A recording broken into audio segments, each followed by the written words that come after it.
If you are anything like me, although it's the middle of winter, likely all you can think about is just trout opener. You're planning where you want to go on the first day you can go out fishing for trout. And maybe you're tired of going to the same creek or river that everyone always goes to. This year, you want your own spot. In this video, I will show you 5 resources on the internet to help you find your own secret trout stream. People may be wondering, why am I letting all this information out to the public? And my response would be, I'm really not. This information has always been available for the public to use. If you are one of these people that just go out fishing just to fill up your freezer, I could never recommend for you to fish a trout stream or creek for that, as there's many better options for you to catch trout at. For example, I'm going to leave a list of everywhere that gets stocked trout every year right here. And at these ponds, you will have such a more fun time and catch more meat than you ever would in a creek or stream. So check those out. I've been to some of these places. They're very fun, and I totally would recommend it. But if you're more of a sport fisherman, then this video is definitely for you. So I'll start with the first one. If you want good trout fishing spots in any area, no matter where you live, ask a fishing guide. They're great people. They enjoy, I hope they enjoy spending time with the public anyways. But even on their websites, usually they'll just tell you where they fish. They do this for a living, right? So they'll take you to the best possible spots. For example, here in Ontario, we have a great fishing guide, and he has a great website. It's called Ontario Trout in Steelhead, and I'll put it in the section down below.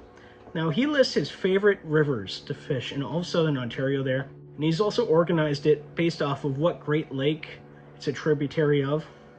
A second resource to help you find hidden trout streams would be conservation area websites. You see, conservation areas love it when you go to fish there, because they work year-round to maintain these properties, to maintain these grounds, and also, if you have to pay for admission, it makes some money. So they're going to tell you exactly where you should go within their boundaries for fishing. So I'm on a website right now that shows all of the conservation areas within southern Ontario, and I'll put that in the description down below as well. But for example, let's say I want to fish within the Grand River Conservation Authority boundary. I can click on their website, and on their website, they will tell me where they recommend for trout. And what's nice is, on the conservation area websites, you never have to usually guess if it's private or public land, because they're not going to send you to a place where you're trespassing. So they have good spot recommendations for anglers. Resource number 3, fish online. I know what you guys are thinking. It's inaccurate garbage. And yeah, fish online pretty much is inaccurate garbage. But there are a few tricks that can help you kind of verify that the information is correct.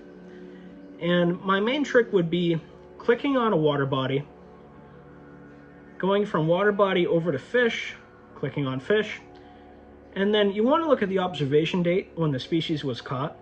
But more importantly, you want to look if the public recorded the species from that water. If they did, there's likely trout in there. So it's a great tool. If you've never used it, it's in the description down below. It's not totally accurate, but it'll get you started. The fourth resource I would recommend would be FishBrain. It's the world's #1 fishing app for a reason, right? It's like Instagram, but for fishing. And there's a premium you can pay. It's about $9 a month. Whenever someone posts a fish, most of the time you can tell exactly where they were standing when they caught that fish, sometimes even the time of day, what they used. And here's the great thing about FishBrain. Not too many newcomers to the app know how to use it. So they'll post fish, but they won't realize that they just gave their secret spot away. So as long as you're vigilant on the app, you can usually record where that spot was before they realize what they did and delete it. It's a great way of finding even unnamed creeks that have trout in them. It's a great resource, definitely. So we're on to resource number 5 now. And this one I would say is the most reliable. Government PDF documents. Government PDF documents are good because they're accurate and factual. So most governments have to record the quality of the water, especially for spring-fed creeks or lakes. And usually, in Ontario anyways, they'll make like a government PDF report, which they put out on the internet. And usually these reports for the water quality will comment on if trout are in the stream or not. And the reason they do that is because trout are an indicator species. So if there's trout in the waters, they want to brag about it because it means the water's very healthy. So often just government documents will tell you straight out what creeks have trout.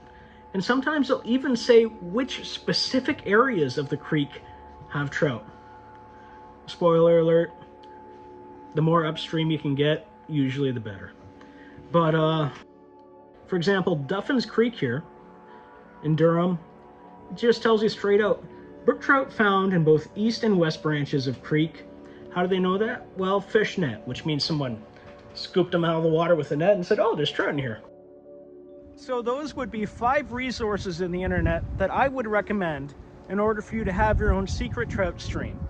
If you enjoyed this video, I would totally recommend for you to subscribe, because I'm always making videos and I'm going to be making a lot more helpful videos like this one. So if you enjoy this one, you're not going to want to miss out on the future videos. So anyways, stay tuned. Thanks for watching. You guys are awesome, and take care.